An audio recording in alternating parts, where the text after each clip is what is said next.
Excellent. Good. Okay, right. We're coming into the group now. Good evening, everybody. Well, welcome to our last Facebook Live of the year. So it's exciting. So when I was thinking about bear me 1 second. There you go. Got to get rid of that. Good. Say hi as you come in. Sorry about that. Say hi when you come in, everybody. So lots of people coming in already. That's great. Well, when I was thinking about doing something special just to kind of finish the year off in the group, it had to be Ace. It had to be having Sarah here, of course. So thank you, Sarah, for being along. And I thought, well, why not we get other people who are also involved with Ace's journey and the ripples that you've created, Sarah, with your work. So we've got wonderful Sarah with us, obviously, tonight. We've got Matt, who's that side of the camera, because you've been doing a lot of interviewing other people, Matt, with Slovember, which has been another great success. So thank you for gifting us with that, and the wonderful Chloe Scoones. Well, it's great to see you, Chloe, because of course we saw each other at was it the behaviour conference? Yeah, the ABK. Yeah, so this is just a great combination for me because we can cover a lot of different things. So everybody's coming in. Hi, everybody. They're all flooding in now. Now, listen, I must say, if you see links anywhere, don't click them because we've got some very naughty people doing naughty things in the group. So ignore any links. But hi, Zoe. Hi, Marina. Hi, Mary. Hi, Claire. My God, they're coming in thick and fast. So that's amazing. Great. It's always nice when people turn up. But it would have been nice even if it's just us three having a chat. So many people know of your work, Sarah, and Ace. And I have to just say my kind of introduction really. I first heard you, this is going back a bit now, actually, it must be 10 years ago, because Kieran and I had just got together and it was the first time that I'd gone away. And I remember sending him some flowers. Oh, isn't that nice? And that was to the behaviour conference, Victoria Stilwell's behaviour conference, when we used to do it in person back in the day. And that's when I first heard you talk. And I thought, wow, this is amazing. And then we kind of bumped into each other on a couple of different things, really. It's just the way the universe works sometimes, I think. And for me, it was meeting you that really unlocked a different lens for me, that enabled me to think about something a bit more than some of the received wisdoms that we have with training. So that's just my little bit of introduction to how I kind of met you and things. But Sarah, tell us about Ace, where your inspiration for Ace came from, really. I know it's a kind of a lifetime's work, really. So I know, but just give us a flavour of Ace. Oh, hi, Mags. Mags is in. Good old Mags.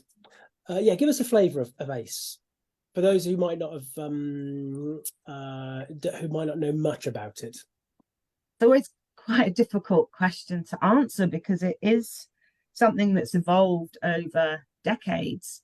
And although people credit me with being the founder of ACE, I actually don't really think I am.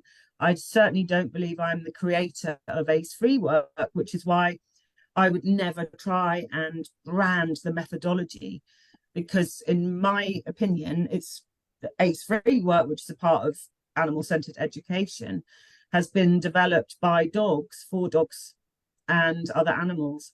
And it really is the dogs of Battersea that have shaped what ACE is today. And a bit of knowledge from my human background, because my original profession was human massage and studying anatomy and physiology. So looking at how we can help influence the sensory system and the brain actually in humans by putting different textures on the human foot. That led to different textures underfoot for dogs at Battersea that were really anxious about being touched because their whole world had turned upside down. And also recognizing the value of giving them access to things that they could access with their nose, touch with their whiskers, to really support the sensory system, and seeing profound changes that then made me share some of those elements with other teaching modalities. So it really has been an evolution, or R plus evolution, a revolution for 20 years. And two of my greatest tutors are my own companions, Henry, but also Cookie Dough, who I had on foster from Battersea when she was 20 weeks old, and I was her 5th foster home.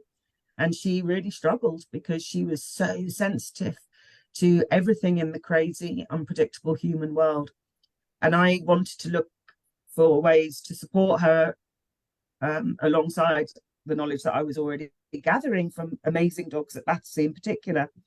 And because she was struggling, the sort of advice was train more. And she didn't need training.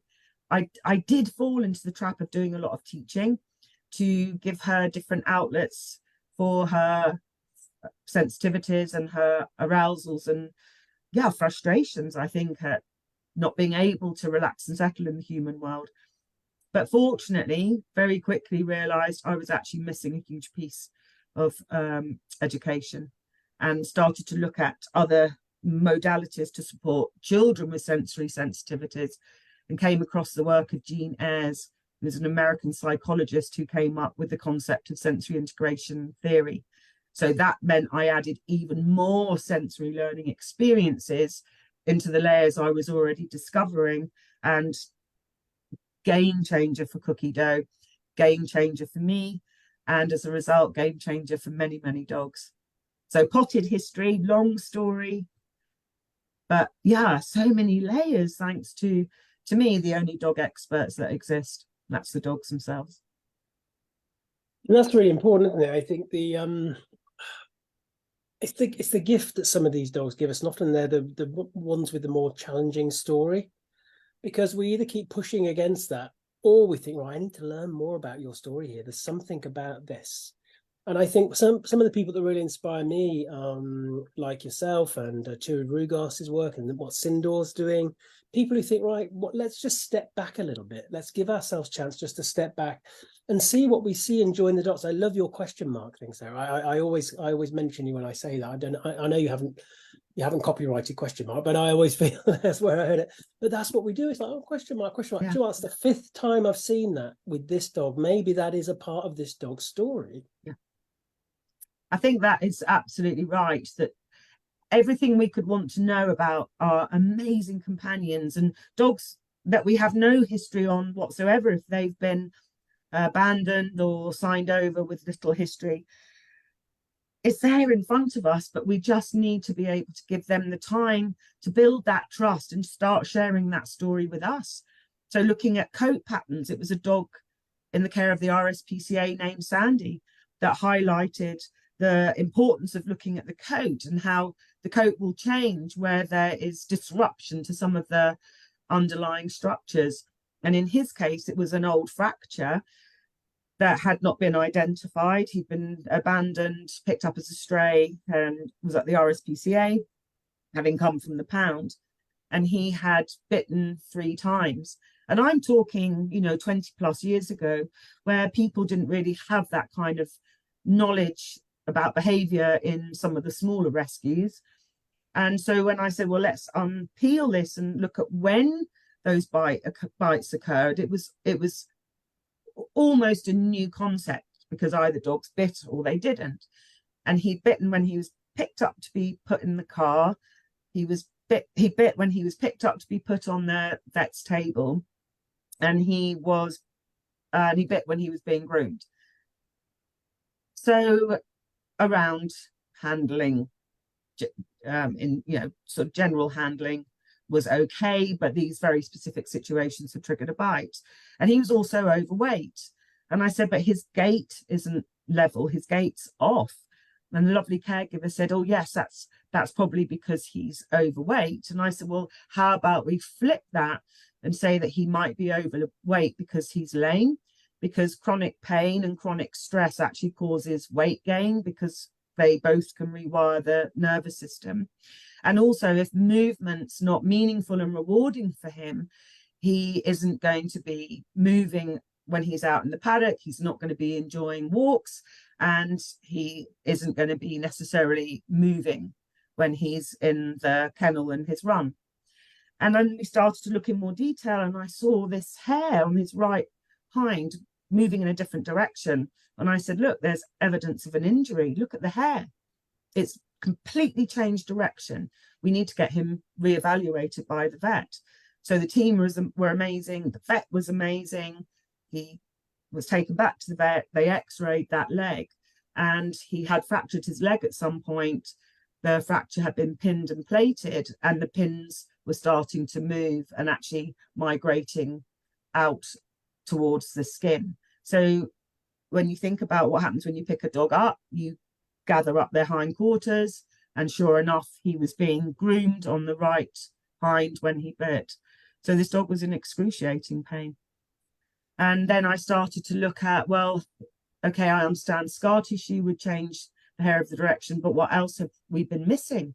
And I started to see more and more detail and finding areas in cats and horses and dogs where there were muscle tears or old fractures to the dorsal spinous processes, hip dysplasia.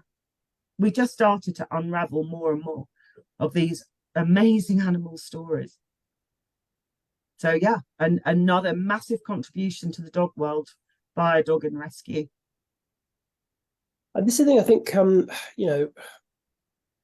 know you've said before when we've spoken about how a lot of those early observations, it was almost a case of waiting for some of the science to catch up with some of that stuff, because of course it was just observations. And I think this is what we've got to recognize.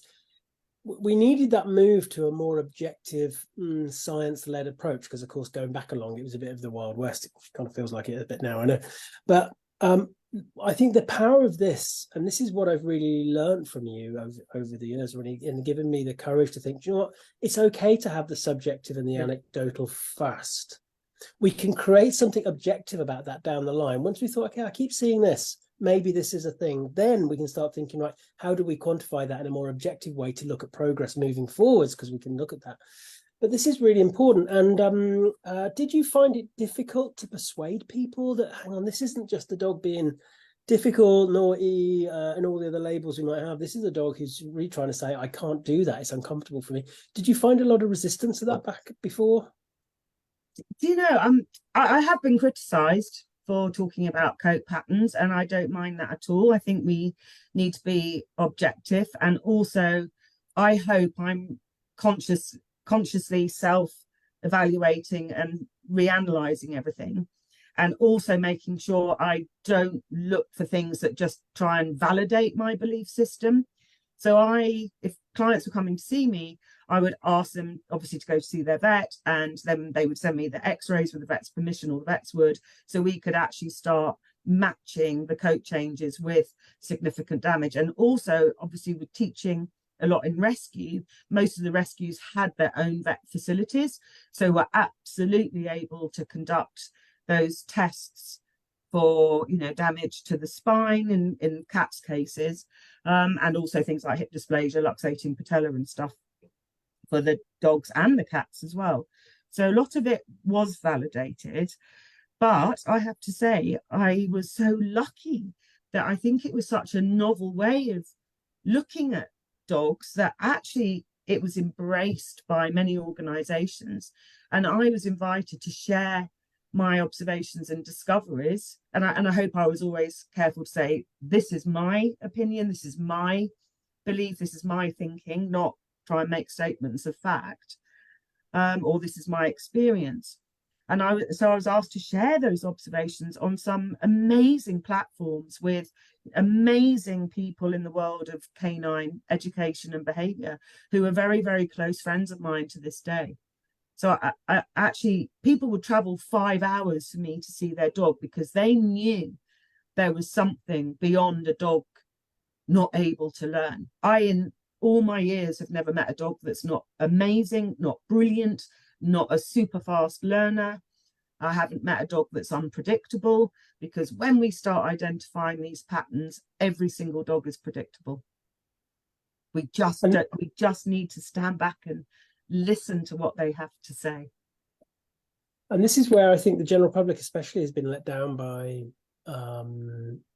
we talk about training a lot, and I think it's really important to put forwards, because I get asked this a lot, is training not right then? But I think training's neutral, right? It just is. It's not good or bad, it's just neutral. I think what we're looking at now is just really recognizing that if what we're doing isn't providing some intrinsic value to that animal, their ability to communicate that they're in pain, but not just physical pain, but emotional pain, social pain, their ability to find relief, we talk about relief, about whatever it is they're doing, or they're struggling to physically or emotionally regulate well, they can't do much more. We have to kind of start on a foundational level. And this is really important, of course, with the dogs in rescue. And I think that's a good point to bring you in there, Chloe, because of course you're involved with Battersea, and like Sarah said, the dogs of Battersea were a big help in the development of ACE, really. It was their stories that started to unfold that allowed us to think, actually, yeah, this is what this dog needs, this form of decompression here, this ability to get some relief, for their experience, their lived experience. Tell me a little bit about how ACE has influenced your both kind of professionally away from the rescue, but also within rescue, Chloe. Yeah, so for me, I started working in rescue almost 10 years ago now. And I was very lucky because sort of within the first year of working in rescue, Sarah came to deliver a workshop. So I was sort of first introduced to Sarah's work then. And it just kind of spoke to me, really, the work that I was seeing, that you were doing with the dogs, the way they were responding to that. It was something that I just felt I really wanted to be a part of and learn more about. And we also had Sarah Whiffin, who's an ACE practitioner. She was a colleague of mine as well at the time. And she was really sort of integrating ACE into the work that we were doing, and really sort of spreading the word, and she played a big role in mentoring me as well. And it would just sort of spoke for itself, really, with the dogs in rescue. A lot of the time it's a very challenging environment for them. It's really tough for them.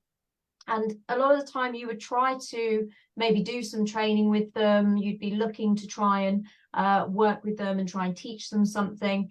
But they weren't really in that kind of space or that frame of mind to be able to respond to that. And actually, we found that by utilising free work, you were enabling them to have that decompression and to find that temporary relief. And then actually you'd be able to start making progress with them. And they would sort of, you'd find that they were in a better frame of mind where they could start, responding with you, building connections with you, building relationships with you. And I think it is almost like that missing piece. And I say now, I struggle to remember what I did before ACE, before free work. God knows what we did, Sarah. I don't know. But yeah, you and I say this a lot. Yeah. Chloe and I were delivering a workshop in June, 2 workshops in June for adolescent dogs who really struggle in rescue. And it's just small details that dogs have taught me, that a dog will be able to take a treat if it's on a raised station and they're a bit anxious, but they can't take that treat from your hand or from the floor. So that small detail is life-changing for helping a dog move into different environments, or to be able to start accessing food, which is obviously then going to be part of hopefully a rewarding experience when we're adding educational layers. And Chloe and I just kept saying, what did we do before we had access to so many layers that now make up ACE free? Well, we had little bits. It was the dogs at Bow, Battersea Old Windsor, who started off the kind of placement of small stations, because we had a little terrier who was worried about coming out of kennels and was hyper vigilant and looking for unfamiliar people and unfamiliar dogs, because every unfamiliar object was a threat to this dog. So I said, let's get bowls, get cat bowls, because that's an instantly recognizable shape. And we just laid paths of bowls. So this is going back 15 years, and this little dog within minutes was starting to seek the bowls and move and use his nose and use his eyes to target the bowls. And within 24 hours, his reactivity and threat response to somebody being on the horizon had completely changed, and he was just getting a bit anxious if people were a little too close. So things like that. And I really don't know, Chloe, what we did before this. No, I don't know. And you know, I think dogs, when they come into rescue, they've generally experienced, you know, a loss of some kind, a loss of a companion, a loss of their home, a loss of safety, or, you know, just a loss of, even if the environment they've come into is better than the environment they're in before, still a loss of what they've always known. And, you know, dogs in rescue, they spend a lot of time being very tense. They don't always get good sleep. You know, that's really important. They don't get good rest.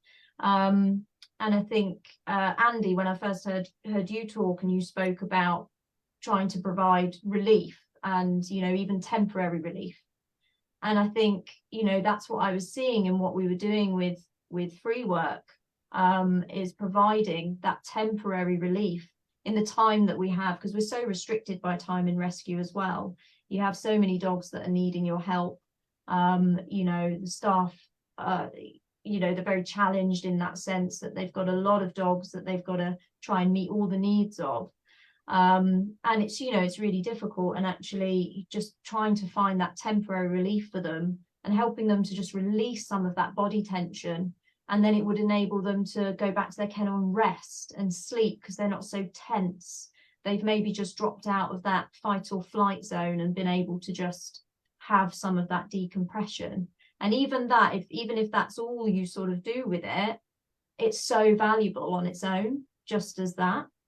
And I think, yeah, through just over the years that I've worked in rescue, and I've continued going to Tilly Farm, and we've done workshops together, and to say, you know, Sarah Whiffin as well, you know, working with her, it's just sort of layered my learning really, and just more and more just see more and more benefit from it. And I think it is looking at, we say we sweat the small stuff, and you know, it's very true. I think it's so important, and what we might see as something small is actually really something quite big to the dog. It's just maybe we perceive it as something small, but actually it can make a really big difference. And I think within rescue, that's really key. So yeah, it's sort of intertwined in everything I do in rescue now. Yeah, I think the time budgets that dogs seem to enjoy exploring free work for have been just mind-blowing. It's so illuminating to see dogs engage for sort of between 12 and 18 minutes and then go, right, I'm done, these are my finished clues, and they're so subtle but so obvious once you start to recognize them, that it always makes me think, oh my gosh, you know, other learning experiences go on potentially for so long. If sort of 12 to 18 minutes is that optimal time for processing new experiences, what are we doing with other learning experiences that might be 45 minutes and an hour long? And I think therefore for rescue, that 15 minutes is so valuable, because as Chloe says, they are under time pressure. But if you are meeting a dog's needs and you're enabling relaxation and you're bringing in new experiences in a familiar environment, and you have the ability to bring the outside world to them all in 15 to 18 minutes, and then they can rest, that's going to also enhance obviously their well-being, but also their ability to learn. You know, this is it is a gift. And I can say that because it's the shelter dogs that have gifted me with these ideas that I can then literally take back home when I go and teach at Battersea. And for the staff, I think it's really beneficial for well-being for the staff, instead of always being on a time budget of training protocols and trying to meet the needs, as Chloe says, of dogs that are really struggling in that environment. Yeah, sorry, Andy. Sorry, Chloe, I was just going to come in there very quickly, only because I had the kind of joy of talking at ADCH, the Association Dogs and Cats Homes, not this year, the year before, and it was great. It was in person. That was really cool. And I had a lady who's involved in rescue come and speak to me after my talk, where I was talking about moving away from task to more of a care orientated approach. And she credited ACE with that, ACE free work, because I think a lot of people who work in the kennels, they get given often a task orientated kind of thing to get on with, but they see the lived experience of that dog in front of them, that the dog actually just needs to kind of come up for air first. It just needs to have some foundational stuff there. And I think, and this is the big gift, I think, again, for, like you say, Chloe, within the rescue, is having the opportunity to say, actually, here's an activity, so it's a task, if you like, but actually gives the dog chance to decompress, improve sensory integration, teach us stuff about movement, teach us stuff about processing. So it is that valuable, Sarah. People within rescue and the shelter world really do see the value in that, to allow them to move away from what was actually almost an impossible task, in inverted commas, before, which was the dog must learn this, this, and this, when the dog is nowhere near a state of learning stuff. Yeah. And also as an alternative for people who may be well-intentioned and want to give the dog that break from kennels, sort of rushing them out to a paddock, ball throwing like crazy, so the dog burns off excess energy, and then, luring the dog back to kennels. And in my experience, dogs in rescue don't need any more experience of adrenaline, for sure. So being able to say, well, let's move slowly, calmly, go with the dog. I teach leash handling skills too. We take portable stations like the bowls that this little terrier started in Battersea. We'll take the bucket game, a modified version of Chirag's game, as a portable station, so that the whole experience, moving from kennels, being quietly engaged in free work in a paddock or maybe a training room, and then moving quietly back to kennels, but staying with that dog in kennels with some of the meaningful experience in that free work, so that you're not taking the dog back and then saying, right, bye, off to go and support the next dog. That whole time you're with that dog is a chance to really enhance the life of that dog and also yours. So it is much more beneficial for both to be, in sharing that space together in a peaceful, calm, rewarding way. And as Chloe said, some of these dogs literally go back and sleep. I've had people, when I was teaching a workshop for another organisation, we had this dog who was really struggling in kennels, and they said, I'm really interested in your thinking and your observations and what you might see. So actually, she's struggling this morning. She was going to be in the afternoon session with her caregiver, but could you just give us sort of a 10-minute, sort of assessment of what you feel about her? Because we're in the stage of evaluating her. So she came in and she was a very enthusiastic greeter. And that, for me, Andy, is a red flag for body tension, possible chronic pain, social anxiety. It's not a friendly dog who loves people and would love to go and live in a busy home. It's very, very often the complete opposite. And she was classic of that. Anyway, we just started to slow all her movement down. And she was amazing, started to share so much with us, where people could say actually she needed evaluation for potential lameness. She was incredible. She started to breathe deeply, started to just explore quietly without needing to go and mug everyone. And then she went back to kennels, and we carried on with the dogs that were on the morning workshop. And then her caregiver came in after lunch to introduce himself and said, oh, I'm meant to be on your afternoon workshop, but I don't think I can come because the dog who I was going to bring with me, I don't think she's well. And I said, oh no, what's happened? He said, she's just lying flat on the floor in her run in the sun, and she just has never been able to settle in kennels. And I said, oh no, what's her name? And he told me the dog's name. I went, have you not been told she was with us briefly this morning? He said, no. And she had relaxed so much just from that 10-minute experience that she'd gone and slept afterwards for the first time ever since she'd been in the care of the organisation. It's so powerful. It blows my mind. And I hope in many ways we never know exactly why it's so powerful. I've got many theories. I understand and have a passion for and appreciation for elements of the nervous system, the value of dogs engaging all their senses, obviously. But in a way, I hope we never really know, because I think then it'd be too easy to become a little bit too task focused and to have an attachment to outcome. And that's the beauty of free work.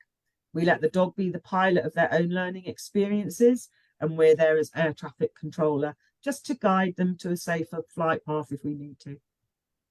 And I don't think we will ever find out, because I think this is the big thing, isn't it? And I talked about this a little bit at the behaviour conference, Chloe, didn't I? About the we have to embrace the subjective and anecdotal a little bit, mainly because there is a richness to the individual's lived experience. Yeah.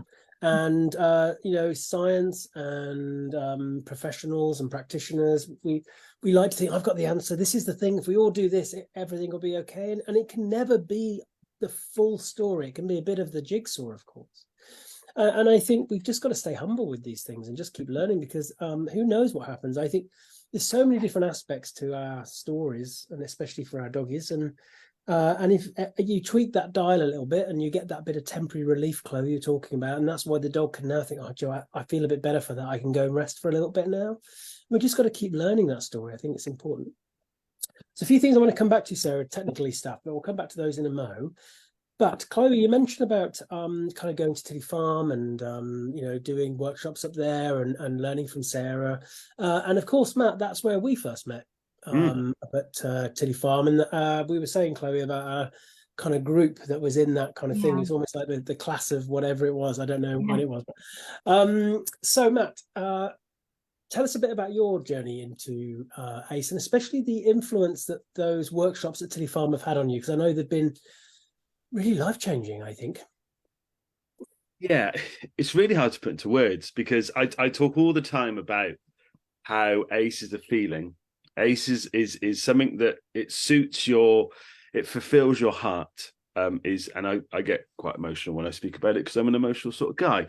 But for me, ACE is my home. It's where I am happiest being, in terms of how I work with the dogs that I get to spend time with, how I live my life with my dogs.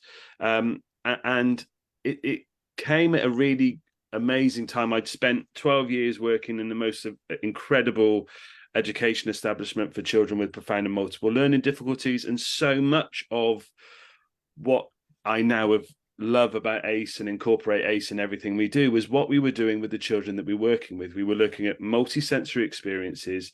We were putting the needs of the children first. We were identifying comfort, pain, and evaluating that child almost on a minute-to-minute, day-by-day basis, which, when we're working effectively with the dogs through a animal-centered education approach, is really what we need to be doing, and putting the needs of the dogs, the needs of the young people first. And I then found, and some of you will know the amazing Adam Daines, who took me on a journey from, at the time I was working with dogs in a very balanced way. I'm very open about my educational journey with dogs. I started working as a balanced trainer, and gosh, to think some of the things I was doing with my own dogs now, it flips my stomach. And if I could have a bucket here and vomit, then I would, but I can't, so I won't. And ACE was this chance thing. You were there, Andy, as well. It was a rescue dog conference in Bath. I went on a hunch. Someone else had a free ticket. They put on Facebook, does anyone want this ticket? And I was free, so I said, I'll go. And I met the amazing Dee Dawson and a couple of other people from Battersea as well. And I sat with them, and they welcomed me into the table. And I sat and I listened to people talk, and I absolutely poured my heart out, thinking, this is where I need to be. This is what I've been looking for. This is so much of what I feel is right in terms of how education for any being should be. It should be prioritized of multisensory learning. It should be dedicated to and focused on that individual you're working with, without any judgments, without any preconceived ideas. And to know that Sarah was 10 minutes away from the training center I was setting up at the time, was not even 10 minutes. 10 minutes is an exaggeration. Was just unbelievable. And since then, the education journey I've been on has completely changed how I approach so many areas of my life, not just dogs, but life in general, how I, look and want to treat people. And it just, I get tongue-tied when I try and explain what it means to me, because So, believe it or not, I do find words hard sometimes, but it came at such a pivotal time. The change in how we deliver stuff now within our business. COVID, and I never want to detract from COVID being a horrific, awful time for so many people, but it allowed me to stop and allowed me to get off of the wheel that I was on of what I think I needed to do and the way I thought I needed to, or had to work with dogs and had to work with people, and completely chuck everything out and go, right, let's go for what's important. Let's go for what sits right within my heart and make an education pathway for the local community and the dogs that are with us that is going to change their lives and is meaningful for them. And one thing I need to add in before I stop is one thing that Sarah never does is, and I don't know whether she understands, but I hope she does, is understand that yes, this gift has come from the dogs, but it's no good if there isn't someone there that can give it out in a way that inspires so many people. And that's what Sarah does in absolute abundance, is she puts things in a way to people that never makes you, we that first workshop we did at Tilly Farm, my dogs were so attached to my treat bag. They were, and there was all these habitual things that I was doing that I wasn't aware of. And not once did me and Tam or anybody there feel at all judged by some of the things we'd done in the past. And some of the things weren't great. And, there's big changes gone on now. But the information is only good as good as how it's presented. And I think that's one thing that Sarah needs to understand. Yes, she says it is a gift from the dogs that she's worked with, and we know that the information is there, but if the information then isn't condensed and then put across in a way that people can receive it, it's almost pointless. But the way that Sarah does it is just an incredible thing. And we, all three of us, we know that. And so many others do as well. So I wanted to get that in as a set, because this is a celebration of ACE. Therefore, that needs to be celebrated too. Well, thank you. Thank you. You've really touched me. Thank you. And lots of people are agreeing. Want people and animals to fall in love with learning. That's all I hope. Yeah. And Andy, your relief and temporary relief, and all the gifts that Chloe shares with these dogs in rescue. I love the community we all have created by sharing and following our heart. Thank you, Matt. There's an important point there from Matt. I said lots of people. I can see the people commenting in the group, and a lot of people agreeing. And I think it is a celebration of ACE and the culture that you've created around ACE. ACE. Matt said about it being a feeling, but it's also a lens through which we can look through and think, okay. And then you've got all these wonderful professionals then thinking, okay, because you're so humble with what you've done, Sarah, you've allowed people to think, okay, what does this mean for you then? And then people that are actually looking through this lens that you've allowed us to see through, invited us to see through. This is the thing I see, and this is the thing I see, and this is how, like I say, it creates a community thing. But it is about creating that culture. And I don't know. I know a lot of people in the community, but I'm not sure anybody else could have done it this way, Sarah, because people are free. I think one of the big things that we talk about a lot, and many of us when we educate, it's an invitation to people to reconsider their relationship to things, their relationship to judgment, their relationship to training, to behavior, to consequences, to themselves even.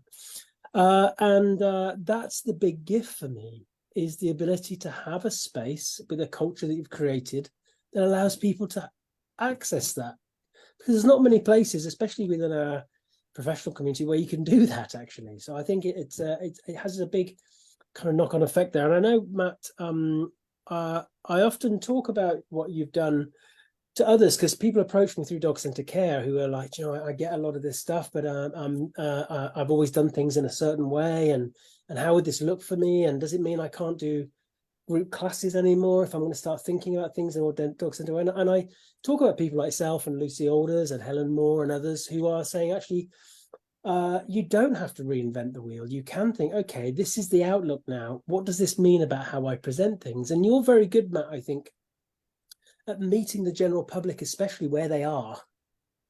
And kind of bringing them in, and they've got all their expectations, they've got all their baggage, they've got everything else they're bringing to your training door, if you like, and you're able to open up and let them see something that isn't scary for them. And I think that in itself is a real skill, Matt. And it's one that you've fine-tuned, I know.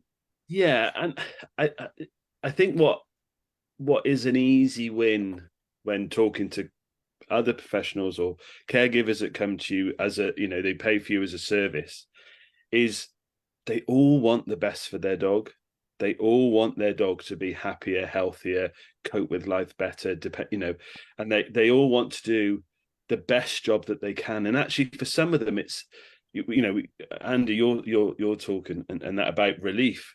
It's relief for them when you actually go, if you don't feel that your dog is doing too well on the 5 o'clock nighttime walk, and I'm thinking of a client in particular at the moment, the dark nights, the noisy environment, actually free work is such an amazing opportunity for you to connect together in a meaningful way, in a space where the dog feels safe and is actually able to learn and understand. And for us now, in terms of how we work with our clients, free work is either a vehicle to support learning, and you know, and when they're coming to me for puppy classes, adolescent classes, whatever it might be, and the one-to-one stuff as well, free work is either a vehicle for learning. Well, it's always a vehicle for learning, because either the dog is experiencing something really meaningful for them, or the caregiver is sitting back and going, I've never seen that before, or I've never experienced, or I've never seen my dog do that before, and I get to see them through new eyes. So it's, and then, you know, the ACE principles that go around things like body contact and understanding the impact that we have on very well-meaning, you know, fusses of the dog and ruffling of the ears. And as soon as we go and people start to understand that actually maybe some dogs like it, but maybe quite a lot of dogs don't, then they can start to really connect with their dog in a way that is deeper than what the treat bag means to the dog. And this was the pivotal bit for me and Cody in our relationship. Was he'd always been give me a treat and I'll do it, you know, show me a treat and I'll do something for you, and have the treat bag on and I'm in work mode, and you know. And then when I went and we spent 2 days at Tiddy Farm, and you know, Tiddy Farm's an incredible place. Anybody who gets to Tiddy Farm, and what was really weird for me was we walked into the door into the teaching room at Tiddy Farm, and there was an introduction, and some of the people were saying, I'm going to try not to cry. And I'd been on other workshops and I was like, why on earth are people going to cry? An hour in, I'm in the corner, like, get me the tissues. What on earth is going on? And it does that to people because you experience things on such a deeper level. Anyway, so as soon as we stripped that away with Cody and really connected with him, the things that actually had been an inconvenience was such a communication tool. Like we taught him to give a paw, you know, treat and paw. We did all that stuff.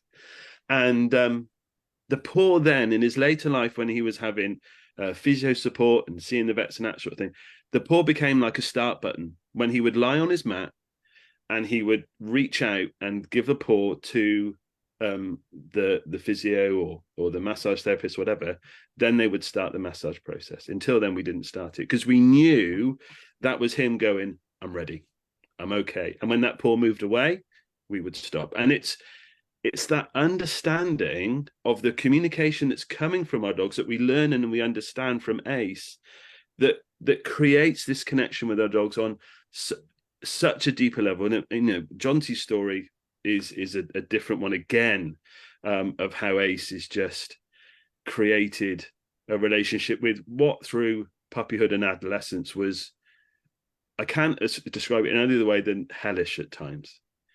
You know, lots of challenges for him and lots of things that he was going through. And the only thing I could hold on to when we were over the fields and he was boot biting me and chomping down on my arm, the only thing I could hold on to when I wanted to let go of the lead and say, just go, because I can't cope with you anymore, I've reached my emotional limit, was the fact that if I was struggling with him, he was struggling in himself. He was struggling too. And understanding that and not judging his behavior and going, I need to help you, I want you to be better, for no other reason than just to be a happy, healthy dog, is what kept me not putting up for rehoming or taking, or whatever. I need a break a minute if you don't mind. Jonty's story is unbelievable. Matt and I spend most of the time Jonty's on the property sobbing, because this dog, he is like a giant version of Henry. And I had, obviously experience of Henry and Cookie, who use their teeth a lot because they didn't know what else to do when everything was just so overwhelming for them. And that's where the train, it's like, that is not changing how they're connecting internally. That's training is not changing their internal environment. Training is not going to give them the relief that you talk about, Andy. It's not going to help them discover the art of relaxation and the art of quietness for themselves. So Jonty is a sort of magnified version of Cookie Dough and Henry. So I know what it feels like to be the caregiver for a dog that has so many struggles. And when Jonty first came to the farm, the stations that we set out in free work, we have station bases, and then we'll put toppers on that might be snuffle mats or angled licky mats, depending on the dog's interests. We could only have like 3 stools, because anything soft sent Jonty into overdrive. If he was in an unfamiliar environment or a familiar environment that then changed, he'd turn and grab and hump mats. And Jonty is the size of a small pony, he really is. And he'd never eaten away from an unfamiliar environment. So safety is really important for all beings. And I always want dogs to have what I call the get out clause. Nobody wants to be involved in a contract where there's no get out. And if you have to sign a contract like purchasing your house where there's no get out clause, you're a little bit anxious, and you just have that little delay in putting your name on that dotted line. So I always want a get out clause for dogs. So we had Jonty's van in the arena, so that was going to be his get out clause. He didn't need to pass into another unfamiliar environment to access his familiar space. And he came out of the van, he was on a long lead, and we had 3 stalls. And that was the first time he'd eaten away from a familiar environment, because also food was not a very rewarding experience for Jonty. But again, like we see at the shelters, it's something about having that visual station that engages that seeking system, that desire to become curious, to explore, in a way that just doesn't happen when we offer food from the hand. And I do wonder if when we offer it from the hand or just scatter it on the floor, there's that slight pressure from us, like, please take it. I want you to feel better. I want you to trust me. And dogs are so sensitive to all these nuances, far more sensitive than we could ever hope to be. And of course, for a dog that's not physically or emotionally comfortable, they're not going to put their head down to eat food from the floor. Where Jonty's at now, because we just let him dictate the pace of when we added in softer items, because soft items were hugely arousing for him. He is now off lead in our training barn. He chose to go in there with such a vast array of amazing stations and different tracks to walk on. And that day where he chose to lie down and just chill out with the doors open, he chose to lie down. We didn't ask him to lie down on a cue. We didn't try and start shaping a relaxation, which is valuable, absolutely. He offered it.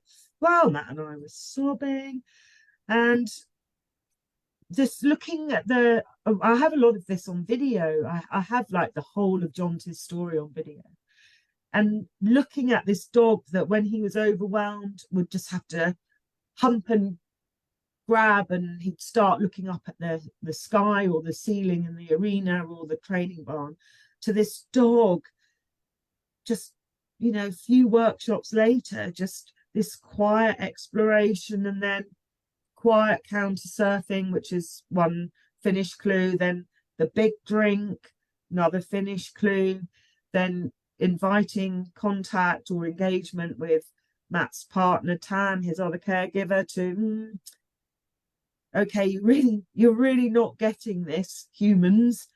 Quietly walking over, touching his harness with his nose, and then walking and just standing by the door. Like, the depth of that communication is just extraordinary. And when they know we're listening, even if there might be a little delay where we're going, what is this conversation? Just to have that quietness, that subtlety that I actually think's always been there for some dogs, but they have just not been able to be heard. For Jonty, he couldn't find that, and the same as Henry and Cookie couldn't in adolescence. But I think for me as well, watching dogs, just being in the company of dogs and just watching them and feeling them and hearing them has really changed a lot of beliefs around adolescent dogs in particular. Yeah. Because I think a lot of the information, I don't want to say it's wrong, but it's not as deep as it could be in terms of why adolescent dogs might struggle so much, because things like the vestibular system is strengthened through climbing, for example, and a vestibular system that is developed helps you to feel safe in the world. If you have poor balance and you feel disoriented, you do not feel safe in your body. You do not feel safe in any environment. You certainly won't feel safe someone touching you or being in close proximity to you, because that's going to throw your balance out even more. And the vestibular system is strengthened by climbing, which is why there are play parks for children. And, you know, what do adolescent dogs want to do? Climb on your furniture. And that's fine in my household. My dogs get to do what they want in terms of where they want to be and explore that environment. But for many dogs, that's seen as the dog now starting to assert authority, becoming dominant because of the misinformation that's out there. Misunderstandings, let's call them that. Because it's just where people are at in their learning journey. I don't want to criticize, I don't want to appear critical, but that information is wrong. The dogs are climbing because every single cell in their body is telling them to do that, because that's how they strengthen all their sensory systems.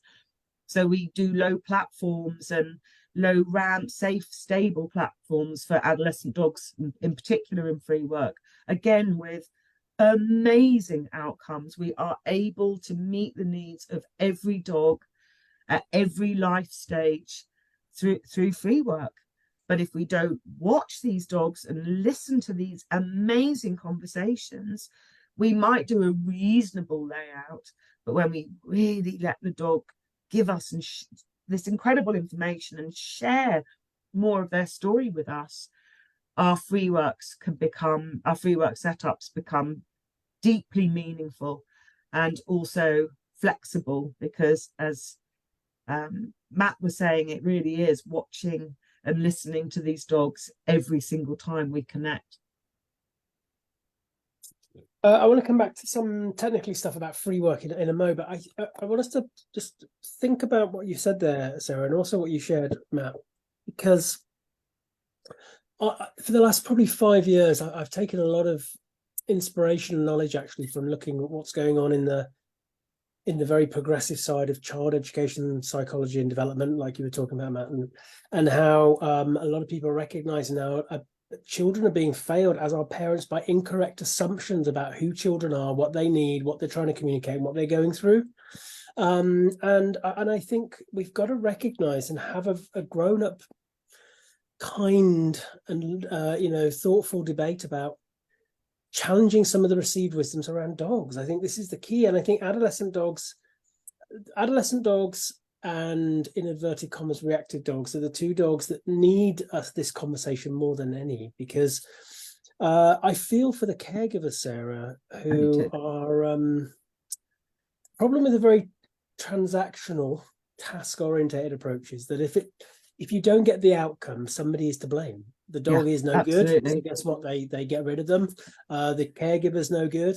And actually, I feel sorry for the professionals who are also quite indoctrinated in a very task-orientated approach. They think, well, I'm no good as a trainer then. When you have more of a care-orientated approach, and especially, Chloe, with what you see in rescue there, where you do have that, you kind of, the care-orientated for me is just about learning from the other first. I think that's the key. Is like, where are we? How is this looking?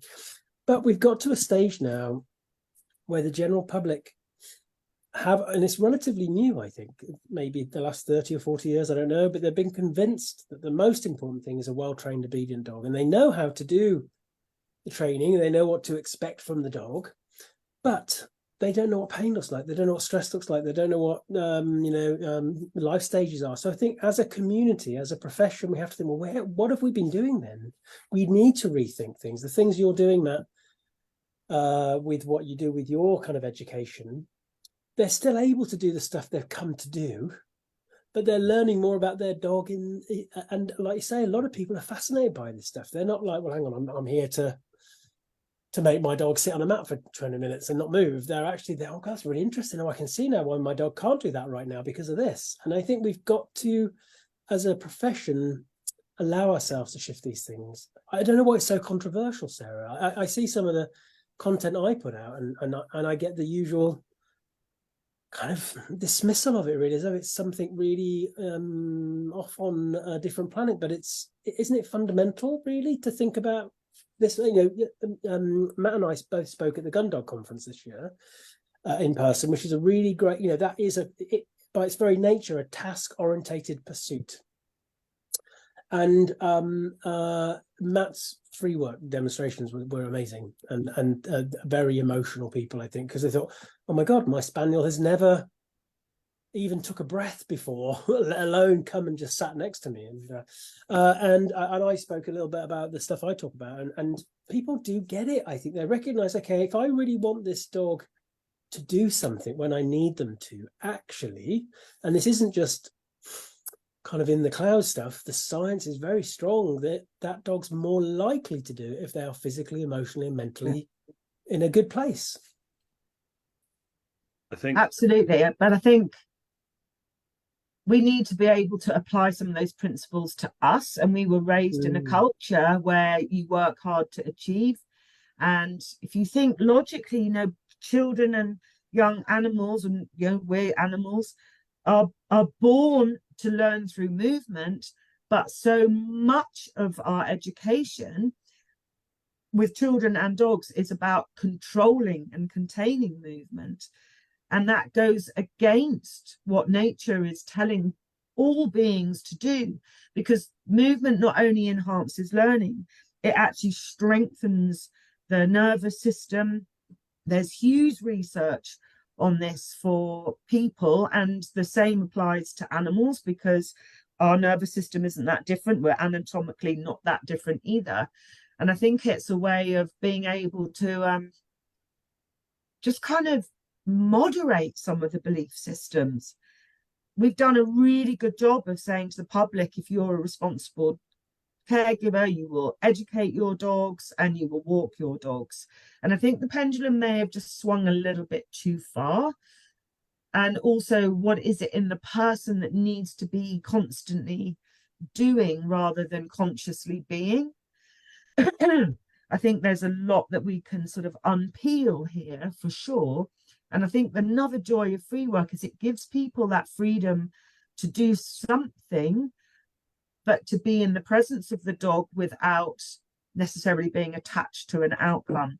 And we have amazing caregivers who share, the struggle shifting to a more animal-centered approach by saying things like, I really equated the miles I covered with my senior dogs to the amount of love I had for them. And listening to you and starting to wrangle that concept of maybe less is more was a struggle, because of this belief that this person had created, reinforced by messaging from society and messaging from their dog world, that if you're a responsible dog owner, you walk your dog a lot.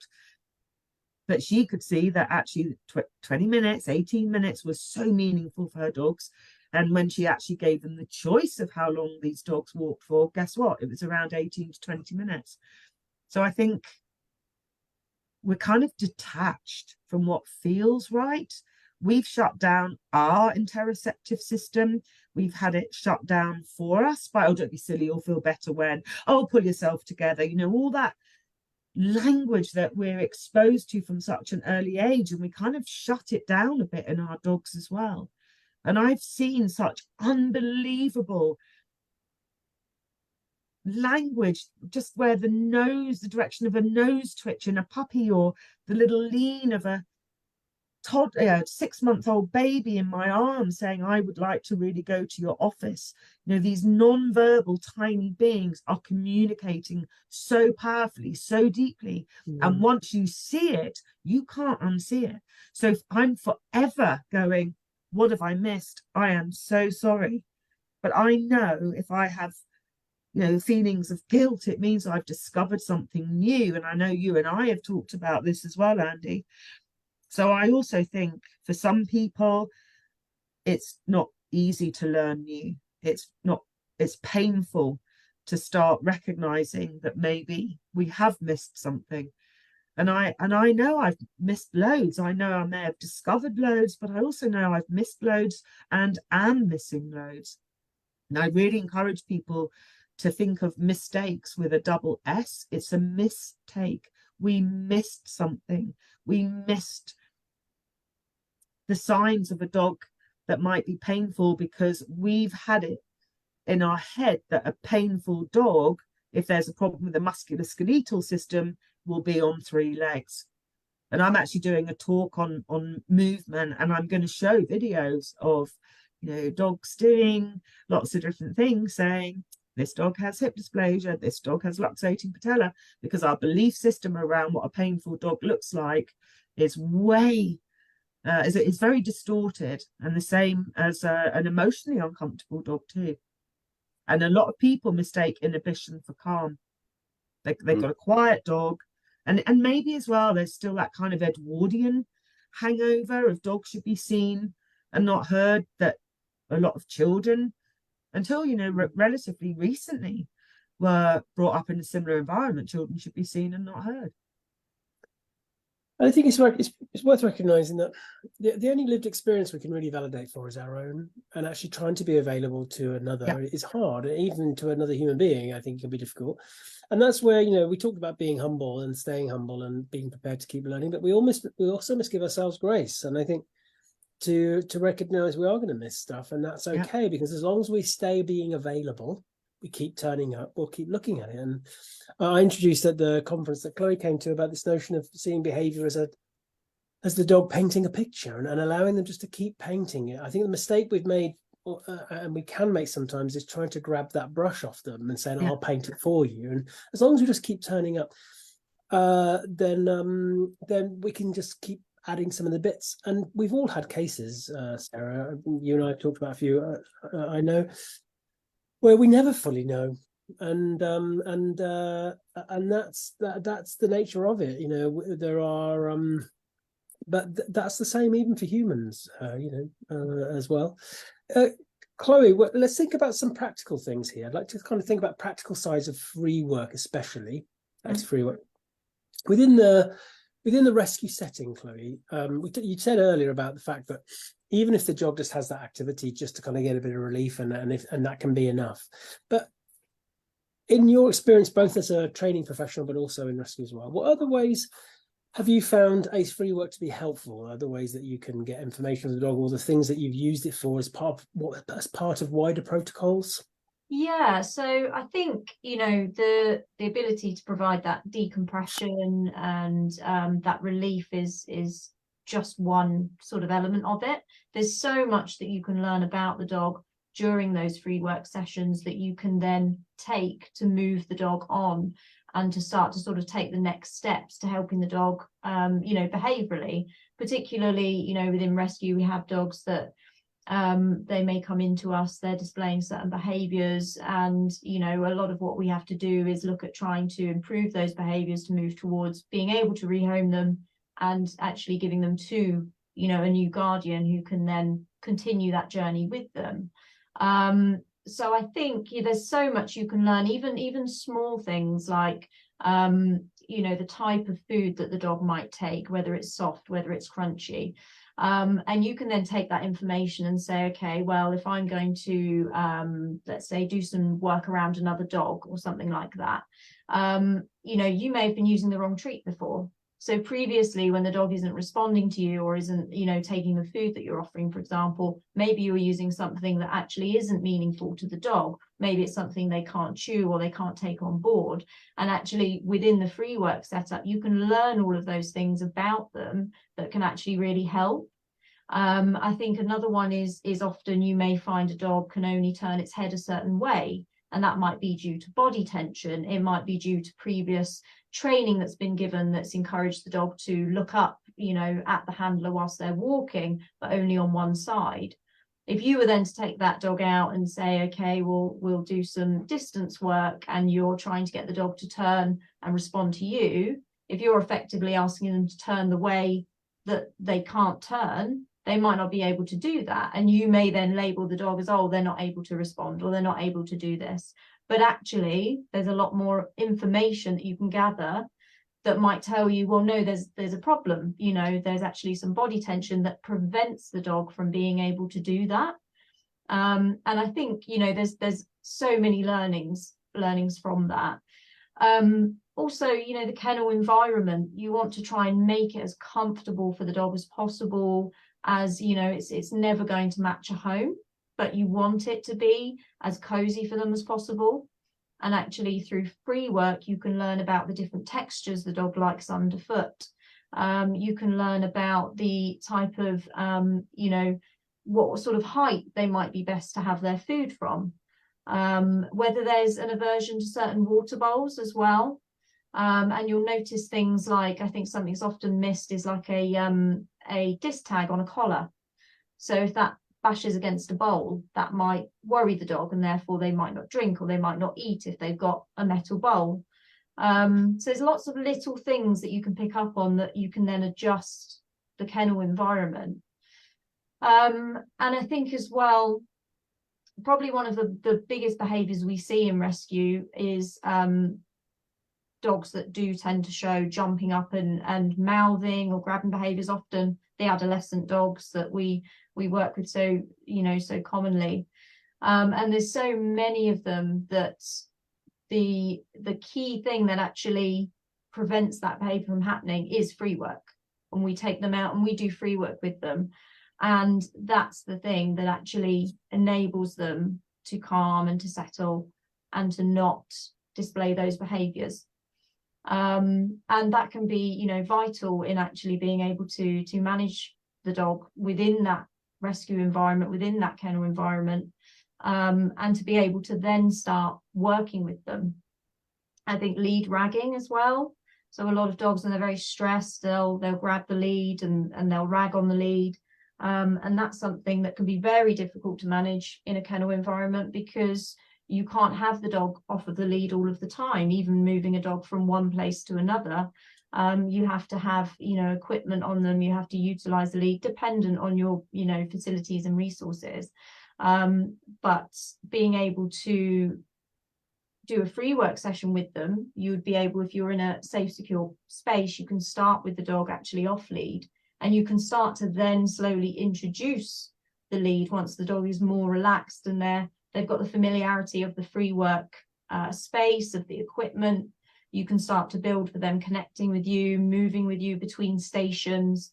And then when you do introduce that lead, it's you know, it's just something that's there for them. It's not something that's causing them the same level of discomfort.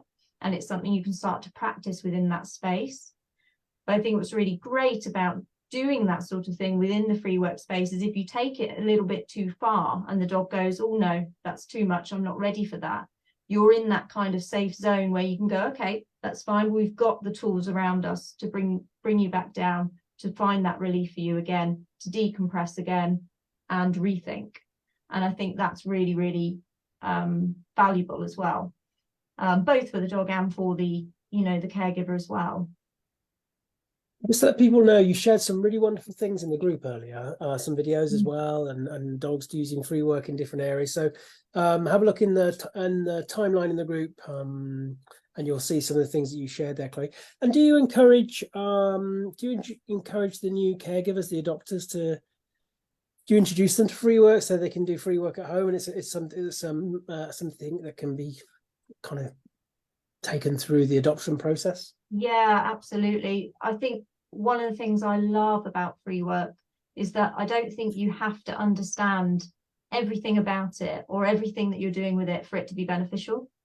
So I think if you can just show someone just a little bit of how to set up free work and a few of those sort of basic things, it can still be really valuable to the dog, even if, you know, the caregiver is unsure why. So we use free work a lot for our introductions to new people. So when we're introducing a dog to a new potential home, we'll often have free work available within the room or within the paddock, whichever space we're introducing them. So it gives us a chance to actually show the new owners a free work setup. We can explain a little bit about it to them and the reasons why we're doing it. And it takes a lot of pressure off of the dog, because, you know, for that dog coming into that space and you've got, you know, new owners who are naturally very excited, you know, they're meeting their potential new companion, they're very excited, and the first thing they want to do is shower all this attention onto the dog. But 9 times out of 10, actually, that's so overwhelming for the dog, and potentially they may then have a negative reaction, and that might actually put the new owners off of the dog, and they might say, oh, you know, actually no, we don't want that, and it's a horrible experience for the dog. But by being able to go into the space and having the free work there, it gives something else for both, you know, the new owners and the dog to focus on, and we can then talk to the new owners about the free work, about what we're seeing the dog doing, about how, you know, pointing out body language, that they're starting to relax a little bit and they're maybe a bit more comfortable, and we can guide them a little bit more and even have them involved a little bit in placing some of the treats for the dog, those sorts of things. And then the actual introduction tends to be a lot smoother. And then when we're advising the owners when they're taking the dog home, we can actually encourage them to invest in, you know, some free work items and actually suggest having some free work available at home. And often, you know, we will advise them not to walk the dog for the first few days, and actually just have some free work in the garden, free work in the home, and just start to build that connection with the dog and build that relationship. Because I think it's very easy for people to be, you know, very excited. They want to go and take their dog here, there and everywhere, and they want everyone to come around and meet their dog, but it's so overwhelming for a dog coming out of a kennel environment. They just need some, you know, some decompression and some rest. And particularly, again, adolescent dogs going into a new home environment, is so difficult for them to actually settle and decompress. And I think, you know, often the first sort of 48, 72 hours, I think a lot of the time the adolescent dog really struggles to reach the point of being able to rest. And, you know, it's a challenging time for new owners, really challenging. And so, you know, we want to try and set them up for success and give them as many tools as we can to sort of help them get through that period of time. And, you know, that in hand is going to help the dog, you know, through that time as well. And free work really is the way to go, because it enables that decompression. And so, yes, it's vital in our rehoming, to be honest. It's something that, you know, we utilize all the time. And it's completely transformative. Sorry, Sarah. No, I think for me, the whole Ace First Date thing has just been an extraordinary adventure of discovery, watching the data gathering patterns of dogs. Because again, one of those, where did that even come from? I've certainly learned, and I'm probably shared at some point, you know, you put your hand down and the dog comes and scents the back of your hand. I see people still teaching that and then inviting the dog to turn away, and the treat coming from the caregiver who's handling the dog. But that's actually not what dogs do at all. They'll orientate themselves in this space. They'll explore free work. They are 100% aware there are people in the room. Then they start this glance towards 2 or 3 people, go back to free work. Then they start this glance towards an air scent towards 2 or 3 people. I watch nose twitches a lot. then they do this kind of casual walk by, again, only 2 or 3 people back to free work. And then the people that they've done the walk by with, they'll then move in and often send that shoe and lower leg. And then they'll start the walk by with somebody else in the group back to free work, having glanced towards them as they were walking by the first lot. And they do this amazing sequence, ending up sending upper body and orientating themselves to air scent breath. Not every dog does that sequence. If they are painful, physically or emotionally uncomfortable, they'll often start from the upper body. They don't do the lower leg, but if they start to feel more relaxed, they then might go in and start the shoe scenting. All these amazing details are there. And it's been, you know, I watched this for years before I started to share it, because I was like, am I seeing what I really think I'm seeing? And it's been an eye-opener for people who say, oh, my dog's going to come and mug everyone. That's what he or she does in training class. And they don't. Or the behavior changes when their harness and the lead go back on, and then the dog suddenly does default and does behavior that the dog demonstrates in other situations where there was no choice. But by then, normally they're really relaxed from free work, and they've been able to data gather if they want to. So we don't see sort of the dog resorting back to a well practiced behavior once they're on the lead. But it's happened maybe twice in all the years I've been observing dogs. So it's hugely valuable in rescue for introducing new people. We had a rescue from Battersea when we were in lockdown. I emailed the shelters we were starting to be able to have visitors, but the shelters still weren't open. I emailed friends in rescue or message them and say, look, I've got a month at Tilly Farm. I can't go anywhere. Do you have an adolescent dog struggling in kennels? I couldn't post publicly, so I just messaged a few people in rescue and emailed a couple. And Sarah Whiffen, my wonderful colleague and ACE instructor, responded saying, yes, we have an adolescent dog at Battersea who I think would benefit from a month at Tilly Farm. And Hendrix came down, and he was suspicious of everything new because he had been a COVID puppy. And we now are going to have challenges with the puppies of COVID puppies because there's a generational gap in passing on learning through genetics, and he needed a lot of support. Anything novel was really overwhelming for him, but within a matter of weeks he was doing the intros, demonstrating first aid. So people that were coming on the small workshops we were able to organize when we could have 6 people visiting. And Mags, my lovely assistant, fortunately fell in love with him and adopted him, so he still comes to Tilly Farm every day. But free work had been introduced to him at Battersea, so although he was coming into a novel environment, I had free work set out for him prior to his arrival, and that made that transition relatively stress-free for him. And we found out so much about him just by watching those first few weeks. And like I said, you know, very positive outcome, life-changing for all of us. Yeah. And thankfully, free work was familiar to him at Battersea. I think that's why it can be so successful when we are introducing a new home, because you sort of see the dog walk into the room and they almost go, free work, thank you, I know what I'm doing here. And they go to that, you see them have that moment of, oh, okay, I can do this. And I think then to be able to transition that so that it's in the home for them as well, it just helps them so much more to be able to settle and to, you know, find their calm. Yeah, familiarity breeds content. Yeah. And it's that transitional thing, I think, that's so powerful, isn't it? Because if you think about it for the dog, they make a really positive association with that activity at the rescue. It's something that's predictable for them. And I remember when I first came up to Tilly Farm, Sarah, and I said, because I always struggle with all the posh names for bones and parts of the body and stuff. It's all elbows and knees for me. It's not that. But I remember saying to you, I'm really fascinated by the emotional and social aspect of it. And I think this is where we keep having these new layers all the time about what we're looking at. And I use it a lot with guest protocols for dogs who need to try and look at that social space. And I think what you're saying, Chloe, when that dog goes through that transitional thing, it almost, I think, also invites the dog to think, actually, when I do this, the humans are a bit more predictable too. Yeah. Mm-hmm. Yeah. Absolutely, I like that. Yeah. Matt, what about you? What other practical applications have you found with free work? You know, what different things can people think about using it? Because this is the beautiful thing, we can be as inventive as we want about how we use it actually in different ways to try and get dogs to improve their association with something.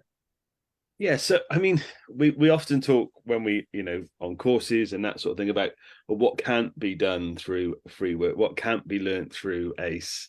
We use it from everything from our puppy classes all the way through, and you're looking at those foundation skills. And the biggest thing I think that free work allows people to do is this idea of learning from the dog rather than having to feel they have to come and teach dogs stuff. Free work for us is within our classes is an identifier of where that caregiver and where that dog is in that moment. So for our adolescent courses, free work is either a vehicle for learning, or if with their adolescent dog they're both really struggling at that moment, maybe the morning's been tricky or whatever, just come and reconnect, come and find joy in spending time with your dog, in having something for them to do that is meaningful, that is supportive, that is going to soothe the nervous system when the nervous system is on high alert from so many different things, so many different inputs. And that pressure it lifts from the people to have, right, I'm in a class, I've got to educate, I've got to teach, I've got to meet these outcomes, I've got to do so many repetitions of this activity that we're going to get given. And then we go, well, no, we might do some structured learning, but look at what your dog is telling you when they, when the free work is to the side of maybe practicing a recall, for example, and the dog goes off to the free work, know that that's okay. Know that disengagement is okay, because it's a sign of where the dog is at. And that learning that can come for the caregiver in, yeah, I did too much of that, Matt, didn't I? And you go, yeah, you did. What were the early learning signs for you as a caregiver that your dog was starting to become disengaged? Well, actually, they didn't come back to me quite as quick or whatever. Because I think we have a fear of disengagement. We have to keep the dog focused on us. We have to keep the dog able to engage with us no matter what. And I think what free work gives us in terms of connection is this understanding of it's absolutely okay for the dog to be connected with multiple things, multiple people, multiple stations, but actually what should be the anchor strand of that connection is what I see from the dog, or what the dog shows me as its primary caregiver, if that makes sense.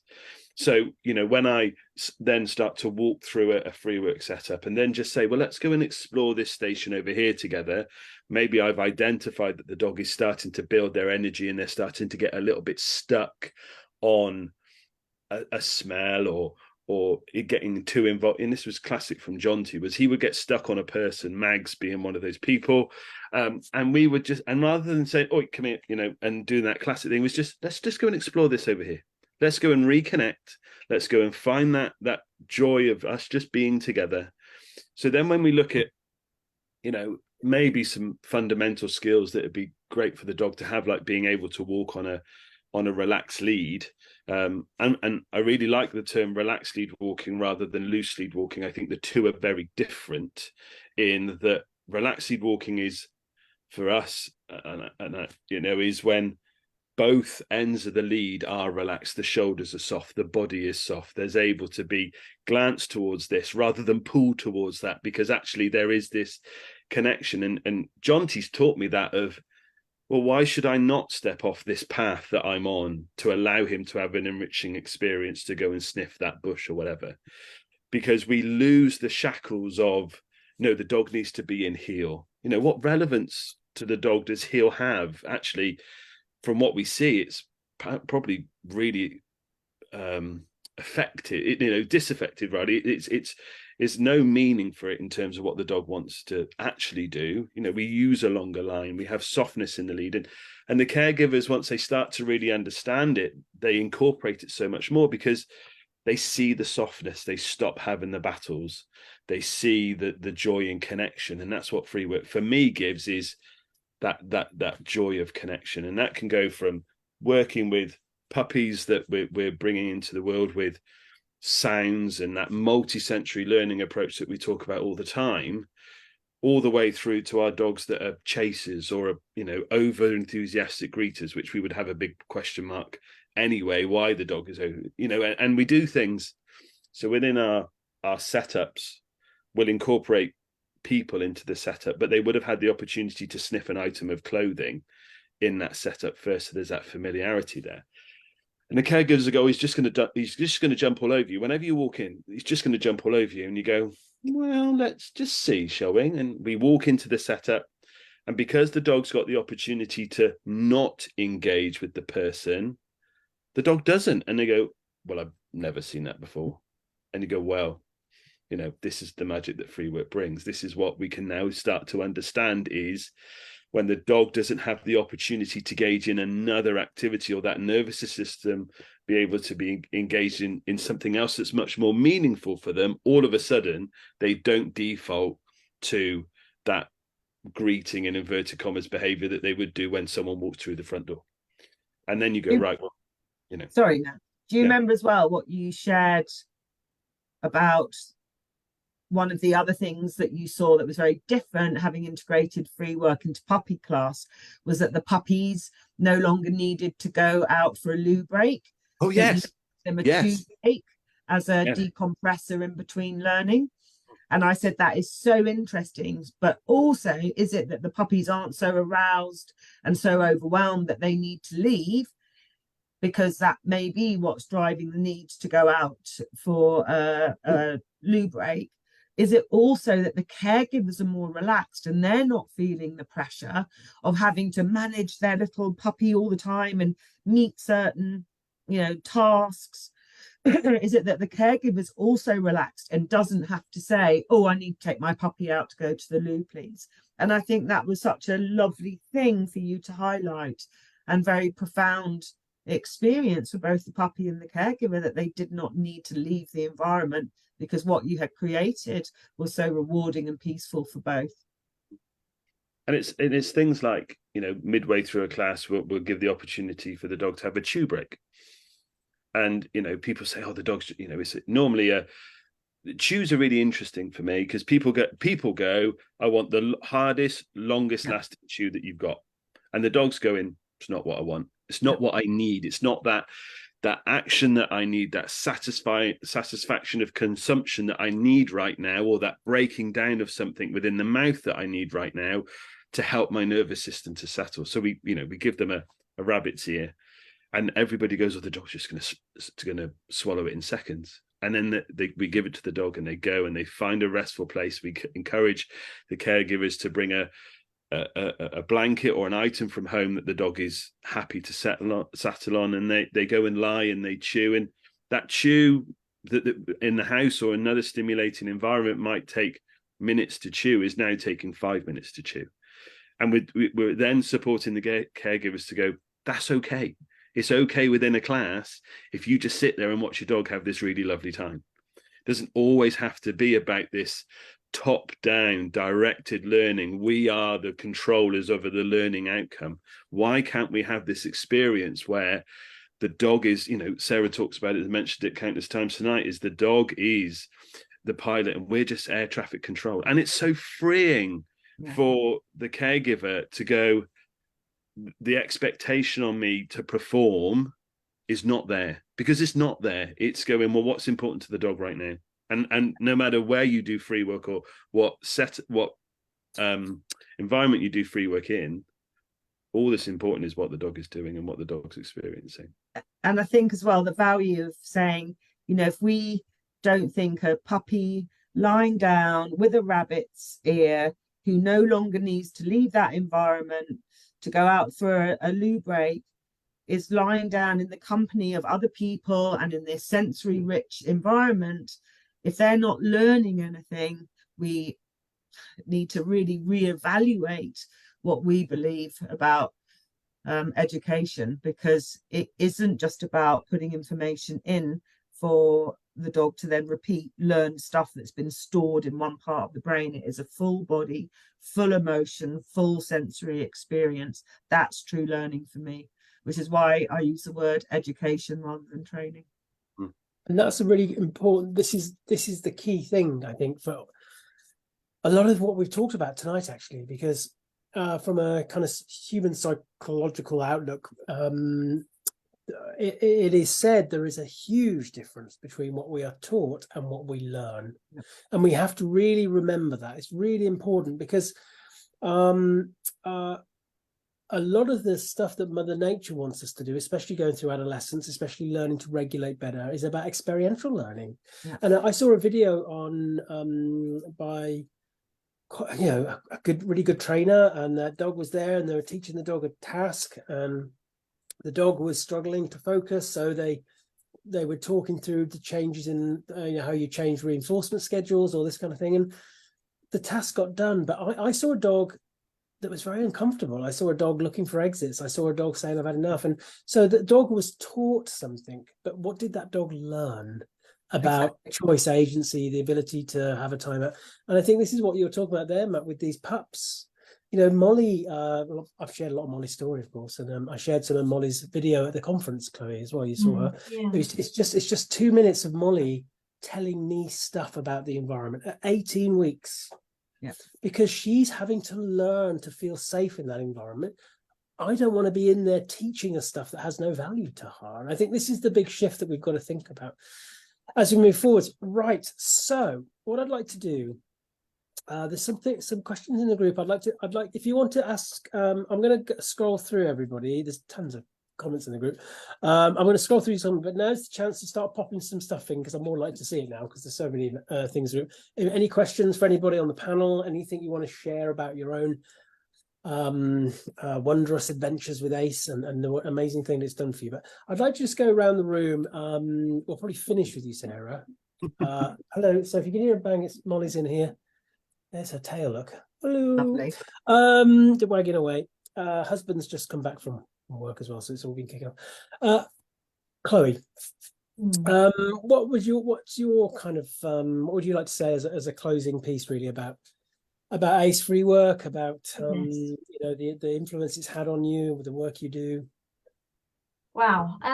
Yeah, it's hard to sort of sum it up, in words, really, but I think, for me, Ace, it is more than just sort of what you do during a session or during a setup. It is your whole approach to how you, for me, how I live with, how you communicate with, how you connect with the animals and the dogs that I'm working with in rescue. And I think, it's that whole approach is so important in that environment, right from, the moment you're walking towards that dog's kennel, right to the moment that you walk away. It's not just taking that dog out and doing that session and, practicing it there. It's your whole approach to how you're connecting, with the dog. And I think, yeah, it's intertwined in everything that I do, in the work that I do with the dogs in rescue. It's, it's imperative, and actually something you were talking about with, well-being for people as well. I think for staff in rescue, actually practicing Ace and Free Work, it's a moment of relief for them as well, in such a challenging environment where your time is so limited and you're always thinking about what the next thing is that you need to do, and you're always feeling very sort of rushed in the amount that you have to do. And actually, just stepping back, just taking a moment to just step back, take a breath, just observe and just learn, it really goes a long way in what you do. And I think actually taking the time to do that can actually increase the learning and the progress that you make, with the dog that you're working with. But yeah, for me, it's part of me, part of how I work. And yeah, I couldn't imagine, not having that approach. And yeah, it's life-changing, I think, for people and for the dogs that we work with. A couple of things there, Chloe. First of all, I just want to say thank you to you and all the amazing work you do, and everybody who's involved in rescue and shelter. It's a sector that's it's almost a perfect storm at the moment, and those involved in rescue and shelters who are listening to this now, or on catch up or on YouTube, There is an ACE rescue group, isn't there? I think, Sarah, on Facebook. Yeah, we'll make sure we get these links put out. Big thank you to everybody who's involved in rescuing and shelters at the moment.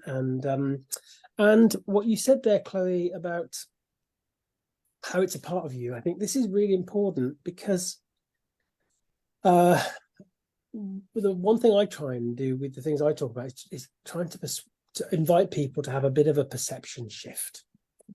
But I think free work and ACE as a kind of as an ideology or a philosophy, it provides you that shift, and then it becomes part of how you see the world. It just does. Yeah. And it's a lot of this narrative, like you've said, Chloe and Matt, you mentioned it as well. It's not really about dogs and horses and cats. It's everything, but it's about how we live our own lives, really, and how we look at the behavior of others, and how indoctrinated we are in a judgment of ourselves that has been put in by others who have also had this kind of outlook on life. So I think it is a big thing. So it definitely does change you as a person and how you look at things. Thank you so much, Chloe, and as I say, thank you for the work you do. Matt, how would you like to sign off today? I'd like to say thank you. I'd like to say thank you to Sarah. I'd like to say thank you to the dogs that have helped create what we have, because it is the one thing that grounds both dogs and people to go, what's really important right now is this time we have together, and people come in and they've got all sorts of things going on in their outside lives, and it allows you let's just have these, and like Sarah says, 15 to 18 minutes of all that matters is what's in front of us right now, the needs of the dog, being able to provide an activity that hits so many sweet spots for them, and therefore we get that feel good back, and then we can go back into our lives with our shoulders down and in a relaxed way, rather than coming in all tense. We can lose those shackles that we're bounded by that tell us that we need to do this and we must do that, and go, it's the individual that's important. Where they're at is important right now, not tomorrow, not in 6 years' time or whatever, just now is important. And ACE is given me an opportunity to find somewhere where I can express what's right, and something that I'm just so passionate about, and something that hits so many bits for me that I believe in, and I've done lots of different things, and I've listened to lots of different people, and you go, well, yeah, I get bits of that, but I'm not too sure about that. And yeah, well, maybe if we tweak that might fit me better. But there has never been one part of ACE where I haven't gone, I completely feel it. I completely get it.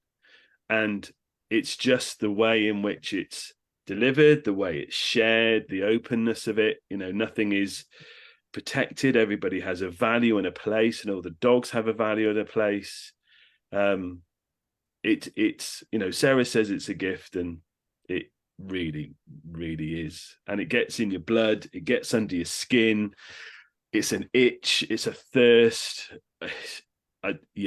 It's just an amazing thing to be able to have and share with so many people, and to give people the opportunity to see their dogs through new eyes, or see the dogs actually the way they want to see their dogs, but they don't feel they can because other things tell them that they need to be doing other things. And when they can just go, no, I've been feeling this, I thought this was right, I had a gut feeling. We haven't really talked about when we identify pain, and so many caregivers go, no, I saw that months ago, and I've been telling my vet time and time again that this has been happening, but the vet hasn't seen it in the way I see it. And then we produce the vet with a free work video, and the vet goes, yeah, I get it, I see it.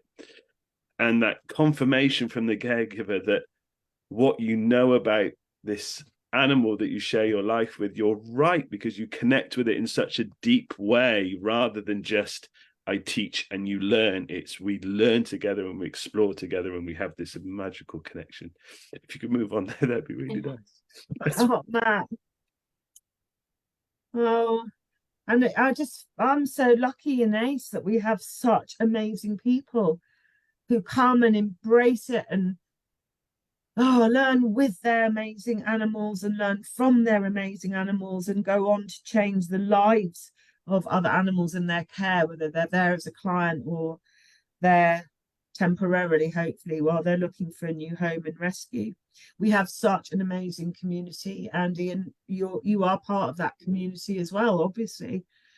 But I feel so lucky to do what I do. And my, sign off with anyone would always be, give yourself permission to be with your dog and to stand back, watch more and do less, and just question everything you've believed, everything you've learned, question everything you see, question the voices of others, but never question the dog, because the dog is always right. And that to me is one of the greatest gifts. It's just being able to really listen to what they have to say. And that is the gift. That is the gift ultimately, isn't it? I think it's giving us all permission to share a space and be available for each other. And I think we all feel your emotion there, Matt. I think this is the key. I think, and actually a lot of the time that emotion that we feel, I see it with my clients. I'm sure you have as well, because we're so burdened by the expectational element of conformality in different ways. And when we get that release by having that perception shift and being gifted a different lens, whether it's people in rescue, Chloe, like say, and they're like, oh wow, I can share this lived experience with this dog actually, and I can see similarities with my own lived experience, and I can feel it now. I'm allowed to feel it. Or whether it's working with our clients or the kind of journey we go on with our own dogs, that's the big gift, isn't it? I think, and I credit two people very strongly for this group really in my own work, and that's yourself and Victoria Stillwell. And I know when I first started having conversations with you, and I was thinking about certain things, but feeling very suppressed in those thoughts because of the general zeitgeist. You were the one, Sarah, who said, go along that track. Those thoughts are valid. And it gave me permission to think, okay, I will. And actually, when I put out my Phantom of the Operant piece, going back a while now, that would never have come about without that. And Victoria as well. Victoria was the one who kind of gave me a chance to talk at the conference for the first time and said, yeah, we need to talk about this stuff. And so we need that support. So whether you're a caregiver or somebody in rescue or another trainer, we need those people around us who allow us to kind of find those paths through. I'm just going to share with you some things in here, so bear with me while I have a little look. This is very important actually. So Sue Williamson, the wonderful Sue, saying about how free work has been a game changer for in grooming. This really does, the ripples do go out beyond training and behavior and rescue, grooming and in veterinary as well. I know a lot of vet practices now that are looking at utilizing free work. I spoke a bit about free work at the London Vet Show this year when I was talking, and what was interesting was even there was behaviorists in the crowd and vets and vet nurses, not many men. I have to tell you, I don't know, there's something about behavior and vet shows, but anyway, they're all off buying things to cut open animals with, maybe, I don't know. But they were just really fascinated in this stuff, and free work is such a great gateway, I think, for people to think about these things. So big shout out to Sue there. Yes, thank you, Sue, for everything you're doing as well to change grooming experience for dogs from puppies right the way up to adult dogs, Sue. And that's the thing, isn't it? Again, it's these people who are pioneering these changes in narratives against pushing against the norm, really, and that can be quite challenging, as we know, and unlearning is a challenging thing. You mentioned that yourself, Sarah. It's difficult sometimes. I don't think you can unlearn though, because every experience is banked by the nervous system, and that there will always be that pull back. But all we can do is strengthen new experiences, strengthen new habits, strengthen those new beliefs, even if we have to remind ourselves consciously to keep flipping that switch. And it's that lovely thing, isn't it, that unconscious incompetence where we don't know what we don't know. So the conscious incompetence, we start to recognize gaps in our learning, and then we move to conscious competence. We're learning skills, we have to think through it, we have to remind ourselves. And then that final transition when something's become a part of us is that unconscious competence where we just do, we just are already there. We don't have to make that thought process available of I have to think along a different route. And yeah, I think ACE gives us the opportunity to experience that where we can be at peace with ourselves too. We just get to explore together because we have got these voices. We don't know what we don't know. And the nervous system has banked and stored so much from our earliest days. We don't even maybe recognize those patterns until we start to be able to see the life of our dogs through a different lens. And it takes a bit of time. I think this is the valuable thing about what we all do actually. And Sue does it in grooming, and we do it in our different areas. Is in human therapy terms, we have the 3 A's: awareness, acknowledgement, and acceptance. And awareness is the first thing, and we need to provide these safe spaces where people can come and be more aware of different things. And shifting to acknowledgement can be tricky because that's where a lot of our inbuilt things are, and a lot of our own conscious biases and things. But getting to that level of acceptance is where we want to go to, but we've got to hold space, and we have to try and hold space in a non-judgmental way, really. And I think that's something I would invite to colleagues who feel very passionately about a lot of this stuff. But you can end up putting up barriers if you're not careful. If you're saying, no, you must think like this, you must act like this, because then people have to find it for themselves. Yeah, they have to, and we have to provide that space so they need to feel safe to explore that possibility as well. Yeah, absolutely. Yeah. And what you're doing, Andy, and the way you articulate and share these beliefs and this deep understanding is extraordinary. So thank you for the gift of you and everything you bring to the world of dogs and those that love them. Oh, thank you. And I think that's the wonderful thing about this group, the Dog Centre Care Group, because it does give a chance for people to come in, and people do. I get messages every week through the Dog Centre Care Group, people who find the group who listen, and they might. I've had quite a few people who said, you know what, I read this article and I was really affronted by it, and I went off and I was like, oh, I'm not going back to that group. And then a few weeks later, I thought, actually, there's something that's tickled in my mind here. I'm going to go back. And I think we just got to hold this space. My late mother had a great saying, which was, there's no absolutes but kindness. And I think if we shift that for dogs to there's no absolutes but welfare, then actually we can start thinking about, for that individual dog, we've got to just keep working on these things. So Marin says, Sarah, I keep dropping ACE bits and pieces with our new first opinion vets and with the referral vet and physiotherapist. I think they're starting to listen, as when Annie was put to sleep, I heard the vet say no help was needed. And to me, you have such a vast experience with dogs. So I think that's important when you start seeing the vets and the physios, and that's recognizing the extra value for this. And somebody asked a question early on actually about how do we kind of persuade vets that there might be something there. And I think it is about evidence basing. It's what you said, Matt. It's about providing these things, and free work can really give that element there for that. So there's so many things here. It's so much easier for a dog to share their information with you when they're relaxed. So chronic pain is almost impossible for vets to diagnose in a veterinary setting. Space is too small, dogs tense, dogs inhibited, or maybe giddy because they're feeling a bit under pressure.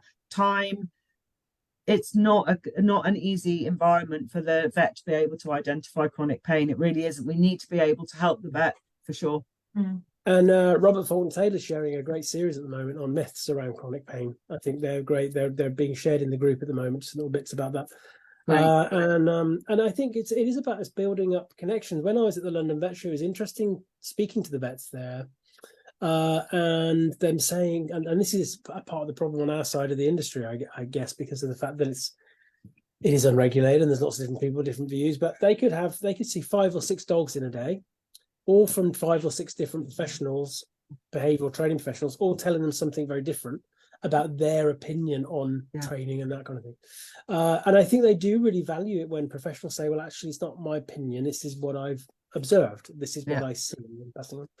Adele asks, is there something that can be, is there something that we put together to use to promote free work? I think it would help us to be able to promote how important it is, resources. Also, is there a breakdown of the links between what we identify and what it might be linked to? So there's quite big stuff on the ACE Hub, isn't there, with all this information in?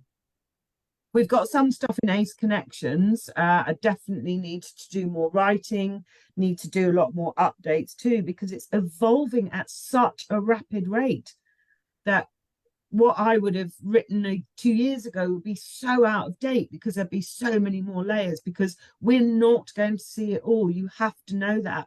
Like I said, I am missing stuff, I know, just because I know I've missed so much stuff in the past, and I learn so much every day from each individual dog. So I do need to update everything there, and I will get some more free resources, because I'm passionate about helping dogs and helping people that love them, because the more we teach, the more we can reach, and the more we can reach, the more we can really help. So yeah, please message me, email me, badger me. I like to be badgered. I get a lot of emails and messages, and I'm not as smart as my dog. I do drop the ball sometimes. Well, I have to say, I do wonder whether there's lots of little Sarahs about, because I don't know how you, because you always do reply to everything, and you know, Ace Connections is an amazing group, and there's been quite a few people actually asking about their own dogs in the messages today in the chat, and I'd highly recommend you go to Ace Connection up there already and put bits in about your dog, because it's a really supportive community there. Obviously, you take the time, Sarah, to put your comments on, but other people do, and it's very absolutely. Our Ace students, our ACE tutors, our ACE instructors will comment. We've got vet physios in there, we've got vets in there as well. It's such a supportive community. It's amazing. So please do put up a video of free work, because we give a lot of this information away, because it's too good not to share. And it was created by dogs for the benefit of all animals, because free work for cats, free work for horses is as mind-blowing as it is for dogs as well. And there's quite a few people saying, oh, I wish I could get to Teddy Farm, or maybe they're in a different country or whatever. But there are ACE practitioners who run things all over, actually. And I think it's worth looking out for those things. Online as well. Yeah, online and in person workshops and all sorts of different things. So there's lots of opportunities to link in with an ACE practitioner. Carol says, Chloe, I really admire you. I used to work at my local humane society, and it was so emotionally challenging. People like yourself are my heroes. Oh wow, thank you so much. Absolutely. Yeah. Quite a few people saying that they really admire your passion, Matt. That's there's so many messages. Sorry, everybody. There's so many things I know. I'm just going to flip around here. I just want to look at the other. Where can we find information on Sarah's new talk on movement that she mentioned? When is that coming up, and what platform is that, Sarah? Oh, I'll post about that when it's been announced. Oh, it hasn't been announced yet. Oh, No. that's a teaser. That's a teaser. Right. Teaser. It will absolutely get posted. Yeah, because I'm just there's so much detail in movement. And like behavior, it isn't about good or bad. It's about fluency, ease, fluidity, finding the flow for us as well as our companions too. So when I teach online, I run lots of online courses, just to see what the caregivers start to recognize in their own animals, and these animals that might be dropped in the back or roached in the back or crabbed through the body, as Chloe was saying, just starting to lengthen and gain this freedom of movement, and with that comes freedom emotionally as well, is mind-blowing. So I will absolutely share when the talk gets announced, because there's so much you can learn from just standing back, watching more and doing less. Well, that'll be in Ace Connections, and we'll make sure that it gets shared in Dog Centre Care as well. Jane Wade says, without Ace free work and Sarah's amazing teaching and guidance, Mouse would still be living in pain, being branded a naughty, dominant dog. I love everything about free work, and so very thankful for Sarah. Thank you, Mouse and Jane, as well. This is just an amazing partnership. And it's just, I feel humbled to be part of the Ace Adventures, where discoveries are made and relationships are deepened as a result. And thank you, Mouse and Jane, for enriching my life. Quite a few people asking about how to find out more about Ace and Fruit. We've said that about, so go to Ace Connections and have a look there, and there's plenty of things there. Somebody asks about using free work for puppies, and of course that you've mentioned that yourself, Matt, of course, with puppy classes. And Helen Moore over in Canada, check out Helen's chat with me in Dog Centre Care, actually. But I know it's a big part of what they do with the puppies there, and it's one of the first things they do, actually, rather than anything else. Let's see what the puppy show tells us, you know. And I think it's a great introduction, and it starts to see, we don't have to challenge anything directly. No. We just need to provide an opportunity. Yes. That's it. And also, we've got to be careful with making assumptions about what we presume somebody's expectations are, because we can presume they're going to come here expecting me to teach, sit down, come stay. Are they? They've come for something, but and they probably don't know until they get there. So I think these things are really big. We had I had 2 foster puppies from Battersea. They were 2 out of a litter of 8, and one of them had a problem with his neck. He was probably born like that, or maybe something happened during birth or just after birth. So he and his sibling came down to spend a few weeks at Tilly Farm, and they were just exposed to everything that the puppies of Battersea had already taught me, and that I'd started to integrate to supporting animals at Tilly Farm. So these puppies were just allowed to explore and move over things that felt different and made a noise, and we didn't do any formal training, and I didn't restrict their movement either. I ensured they had plenty of rest, but I didn't try and control movement because nature's not stupid. But I also didn't have them on a lead so that they actually could control their movement. And when they went back to Battersea for their second jabs and microchips, my foster puppies had more bone, more muscle, and were calmer sitting on a vet's table for the microchip and injections. They just sat. They weren't fazed by being handled by unfamiliar people, because although we hadn't practiced any of those little elements, they were so comfortable with novelty and a variety of different sensations. And the manager said, I cannot believe the difference between your 2 puppies and the 6 siblings that had an enriched experience at Battersea, but hadn't been quite exposed to the same sensory experiences as the foster puppies had at Tilly Farm. It was amazing. So it actually increases maturation as well. And I can really vouch, even just with Molly, because Molly did free work every day, and I used that opportunity to bring in different things and different sensory experiences for her. And I think we do have to ask the question. A lot of the things we have to feel we have to do training for, did we create that problem in the first place? Yes, 100%. So I think that's something for us to mull over. Absolutely. We don't need to teach keep 4 on the floor if we don't do anything that takes 2 off the floor. But this is I've shared this before, but it was fascinating. So I went to a vet practice, asked me to go along to have a look at their puppy parties, and I have to tell you, it always fills me with a bit of dread when I get invited. But actually, it was pretty well run. So they had individual little places for the pups, and then they had maybe 4 or 5 in the room, and then they bring the puppies into the middle bit one at a time, which was great. What was really interesting, sir, with these little puppies, first thing that puppy wanted to do is have a little sniff around and maybe sniff their shoes. But the one thing they didn't say to me was ignore the pups, don't touch them. So of course people did, and they were like, hello, because they're thinking that. Every little puppy then started off with 4 paws on the floor. Yes. But by the time they got to the second or third person, they were now jumping up. Yeah. Because they're thinking, oh, you're going to touch me now, so I'm going to come to you. So it's interesting just to observe it. And if you just, shoes are an underused resource when it comes to free work.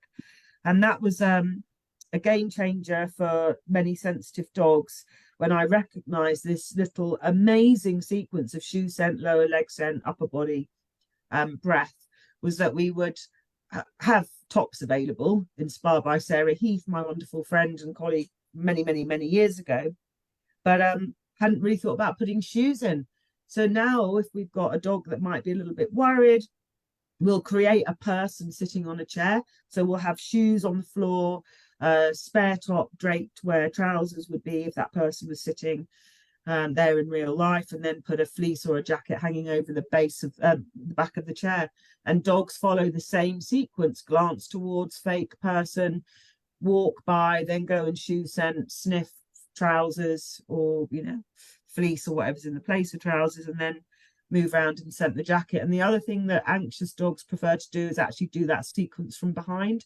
So we also have a habit, don't we, of having people sitting neatly against the wall, but that's not allowing anxious dogs to actually do that data gathering. And also people are often sitting too close together. So that puts that dog under more threat, because they can't access what they need to start feeling safe about that data gathering. And if they do, there's a tendency they might feel trapped because we just haven't allowed for enough space.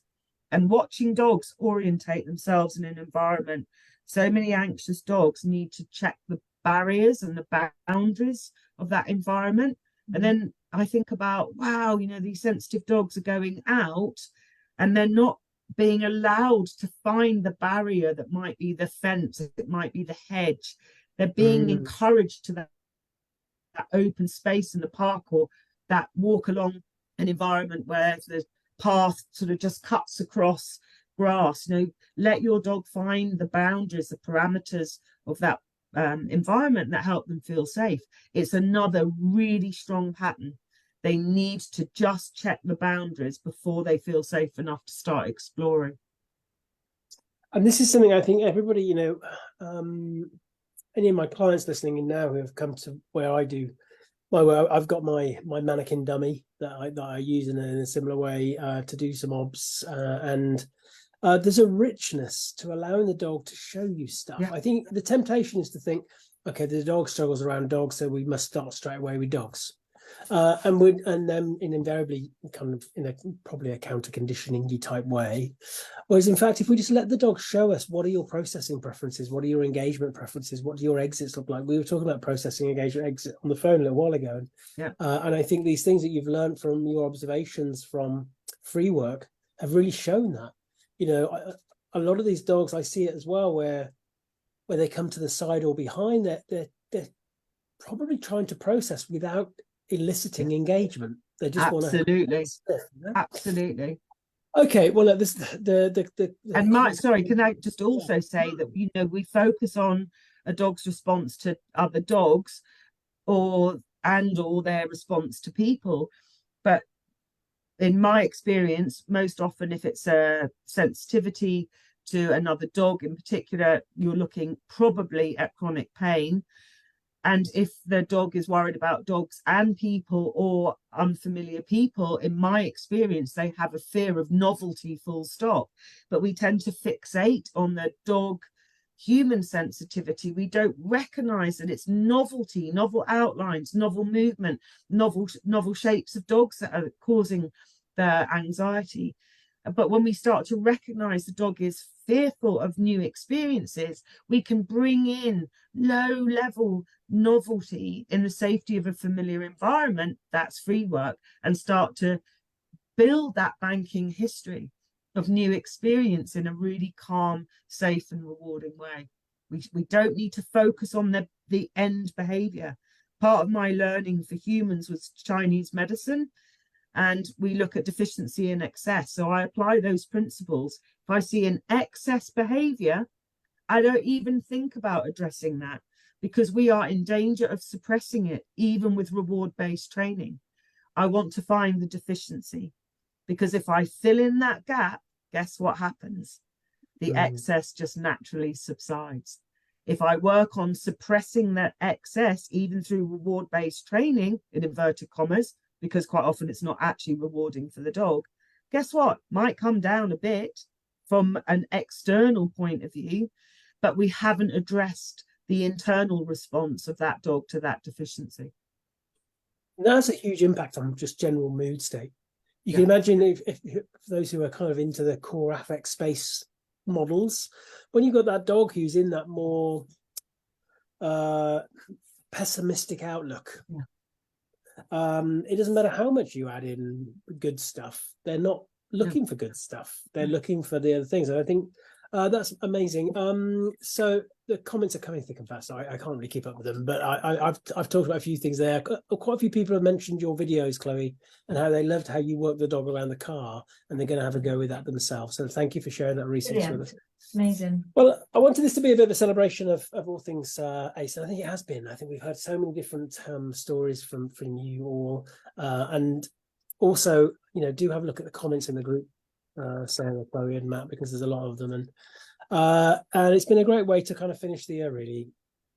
And we'll make sure that for those people who are asking about learning more about ACE, we'll make sure we share in the links to ACE connections. And if you do ever get a chance to go to Tilly Farm, I think Tilly Farm should be one of these things where maybe people just come for, they should maybe pay something at the door just to come around, you know, a bit like a day pass, who knows, something down there. Something to think about. And well, thank you all three of you so much for giving your time tonight, and it's been great to see you all.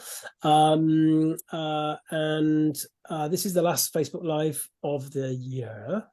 And I'm also going to pause the group a bit over the festive period. I'm going to have a bit of time off. So I'm going to pause the group. Yeah, so I've never really done that before, so I'm going to do that. But yeah, thank you to everybody in the comments. Matt, thank you, Andy, and thank you, Matt and Chloe, because, well, you're ACE. Thank you. Thank you. Matt, do you want to say your Merry Christmases and goodbyes?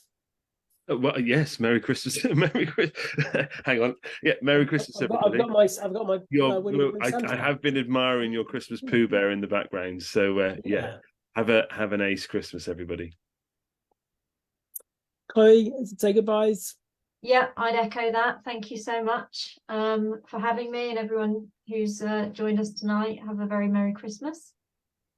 Gonna have a look at your top there. Have you got a doggy on there? Yes. I do. That's my lovely late Spritzy. I was gonna say, is that Spritzy? Yeah. It was a great privilege to meet Spritzy again at Tilly, and it's the same with Dee, and getting the chance to meet Minnie. You know, these wonderful animals. Sometimes they're not with us long enough for us, but they're here long enough for us to learn what we need to learn. 100%. Yes. Yeah. And so. Back down to you then, Sarah, the star of the show, really, because we wouldn't be here now if it wasn't the dogs are the star of the show. Without maybe nothing, right? Just thank you, all of you. Thank you for everyone who's joined us tonight, for everything that you do to enhance the lives of the animals in your care. And I wish you all a happy break in the company of those you love, and look forward to connecting with you next year. Oh, thank you, Sarah. Thank you, Matt. Thank you, Chloe. Merry Christmas to everybody who celebrates Christmas, and lots of other holidays, of course, during the festive season. But thank you for tuning in tonight, and stay safe, and see you next year.